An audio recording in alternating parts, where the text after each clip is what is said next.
grandmother's old house in Hollow Creek. It was a quaint, dilapidated place, hidden away at the end of a long dirt road.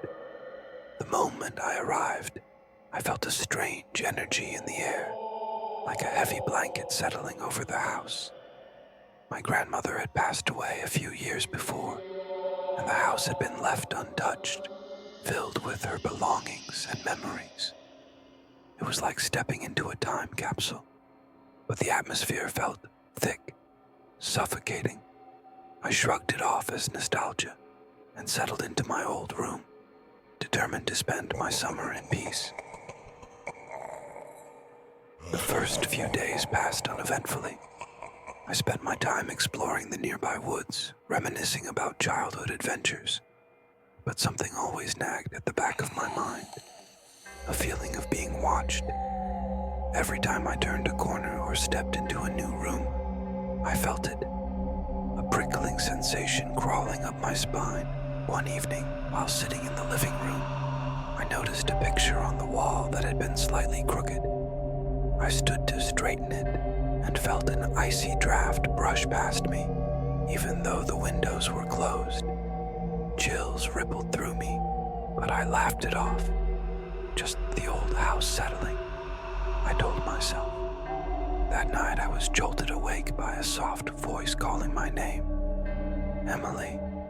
It was faint but insistent, echoing in the silence of the room. I blinked into the darkness, heart racing. I sat up, straining to hear. Nothing, just the creaking of the old house. I lay back down, but sleep wouldn't come. The voice lingered in my mind, as did the feeling of being watched. I turned on my phone to check the time. 3 a.m. I rolled over, attempting to ignore the creeping dread pooling in my stomach. The next day, I decided to investigate. I dug through my grandmother's old photo albums, searching for any hint of a connection to the voice I heard. As I flipped through pictures, I found one of my grandmother as a child, standing next to a woman I didn't recognize. They were smiling, but the woman's eyes seemed to bore into my soul. I felt uneasy, but brushed it aside. As the week went on, the strange occurrences escalated. I'd find things moved in the house. My grandmother's old rocking chair would be in a different spot. Her favorite quilt folded neatly on the couch when I was sure I'd left it on the bed. The feeling of being watched morphed into something more sinister. It felt as if something was following me down the dirt road to clear my head. As I walked, I stumbled upon a small, overgrown cemetery hidden among the trees. The headstones were worn and covered in moss, but one caught my eye. It was a small grave, almost hidden, marked with the name Margaret Taylor and the dates 1923 to 1939. My heart dropped. That was my grandmother's name. A sudden chill swept through me as I realized the voice calling my name had belonged to her. I hurried back to the house, panic rising in my chest. When I entered, I heard the voice again, clearer this time. Emily, help me. Terrified, I retreated to my room, but the voice only grew stronger, echoing in my mind. I couldn't take it anymore. I decided to confront whatever was haunting me. That night, I gathered all the courage I could muster and set up a makeshift seance in the living room, surrounded by candles and my grandmother's old belongings. If there's someone here, I want to communicate. I called into the darkness, my voice trembling. The air felt electric, and I could sense a presence gathering. The candles flickered violently, and the temperature in the room dropped. Suddenly, the voice erupted around me. Emily, you must help me, I gasped, feeling the weight of despair in the words. What do you need? I stammered, panic clawing at my throat. The box, in the attic. Find it. I felt a surge of energy wash over me, and the room began to spin. The candles extinguished, plunging me into darkness. The whispering intensified, turning into a frantic chorus of voices. I could feel them pressing against me, urging me to act. Gathering my wits, I lit my phone's flashlight and climbed the creaking staircase to the attic. My heart pounded in my chest as I pushed open the heavy door, the stale air hitting me like a wall. Dust motes danced in the beam of light, and I scanned the cluttered space. In the far corner, I spotted an old trunk, its surface covered in dust. I hesitated but approached it, my hands trembling. I opened the trunk to reveal faded clothes, yellowed letters, and photographs. But one item stood out, a small, ornate box nestled beneath the rest. I reached for it, feeling an electric charge course through my fingers as I opened the lid. Inside was a delicate silver locket, its surface engraved with intricate designs. As I lifted it, I felt a surge of energy, almost like a heartbeat. Suddenly, the attic door slammed shut, plunging me back into darkness. The voices swirled around me, screaming now. "You found it! You found it!" I fumbled for my phone, its beam illuminating the locket. In that moment, I understood. This was a piece of my grandmother's past, something she had hidden away for a reason.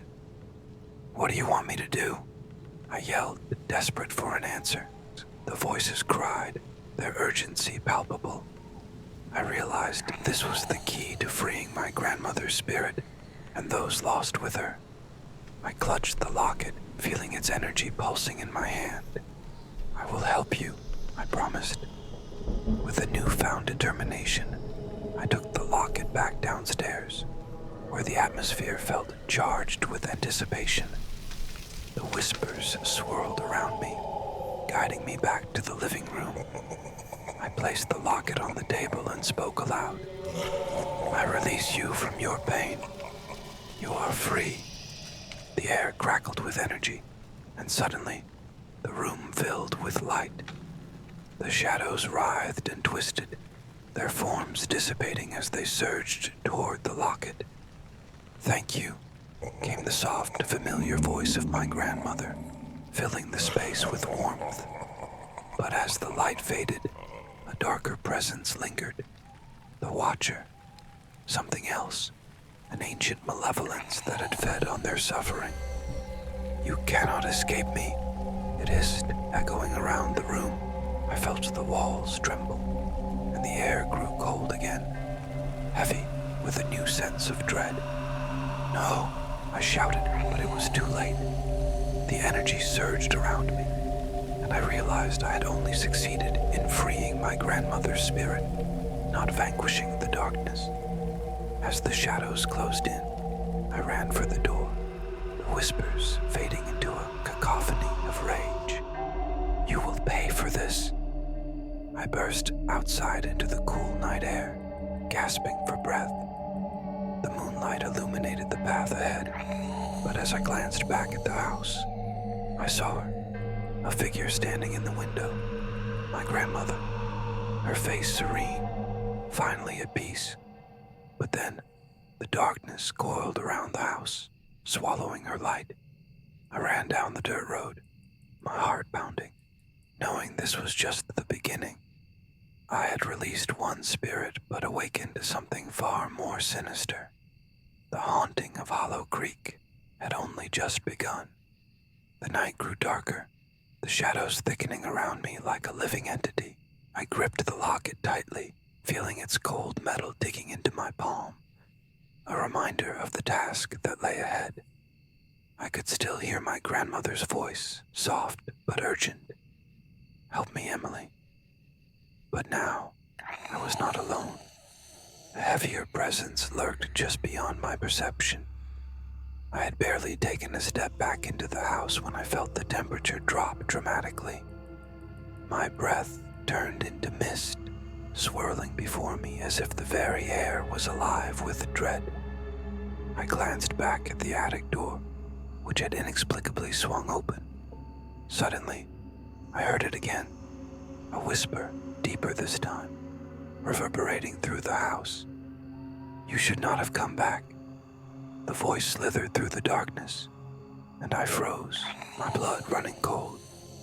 The atmosphere thickened, and I felt the oppressive weight of 1,000 eyes watching me. Panic clawed at my throat, and I took a step back, trying to retreat. But the door slammed shut behind me, locking me in. The sound echoed like a death knell, reverberating off the walls. 30 years young women. The shadows in the corners of the room shifted, writhing and contorting. It was as if they were alive, eager to consume me. I could feel a dark energy gathering, an ancient malice that had lain dormant, waiting for someone to awaken it. "You've released them," the voice hissed again, this time unmistakably filled with fury. "Now you will pay." I turned to flee, but the room seemed to stretch infinitely, the walls closing in. Every exit felt unreachable.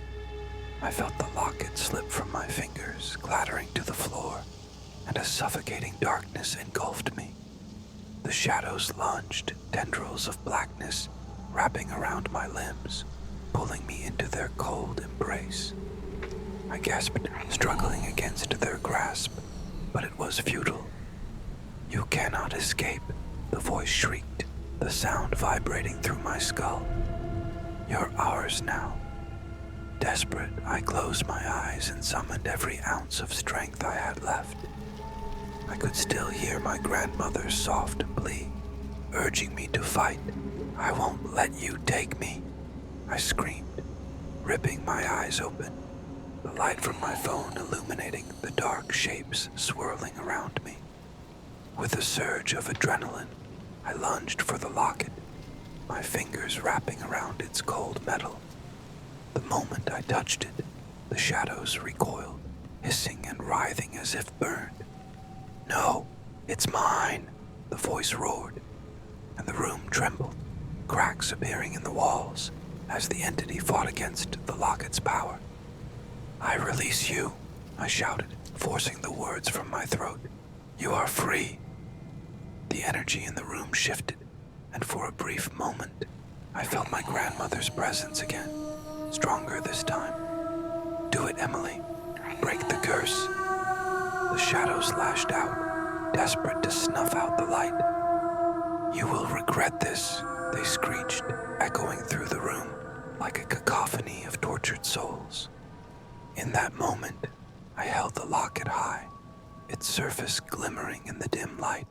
"I command you to leave," I cried, feeling the power of my words resonate in the air.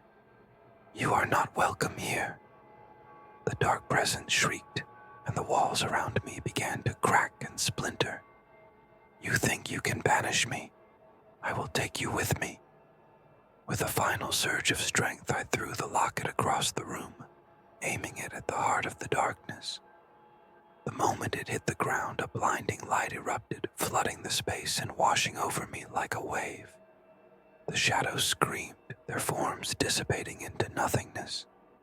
But just as quickly, I felt a sharp pain in my chest, as if a blade had pierced through me. I stumbled back, gasping, the room spinning. I realized the darkness was clawing at my soul, trying to pull me into its abyss.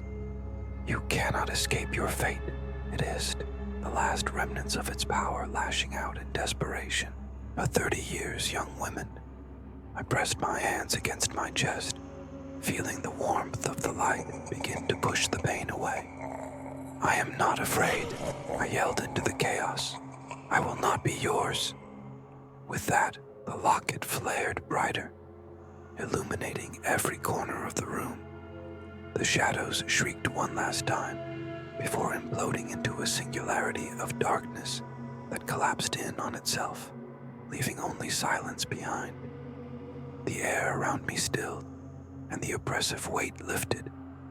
I collapsed to the floor, panting, the locket glimmering faintly in the dark. I dared to look around, the realization crashing down on me like a wave. I had banished something, but I could still feel a lingering presence. The house felt lighter, but the echo of the watcher was still there, lingering like a shadow at the edge of my vision. I slowly rose to my feet, my body shaking with adrenaline and fear.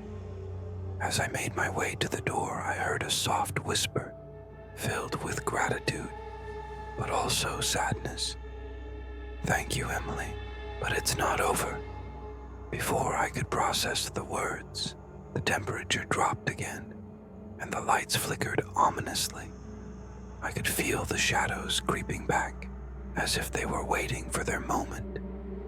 The watcher was not defeated. It was only biding its time. I stumbled out of the house, heart racing. As I ran down the dirt path, I could feel the eyes of the forest upon me. The trees seemed to whisper, a chorus of ancient voices warning me that the darkness would return. I glanced back at the cabin, now a silhouette against the moonlit sky. The windows glowed faintly, like the eyes of something waking from a long slumber. I knew then that the haunting of Hollow Creek was far from over.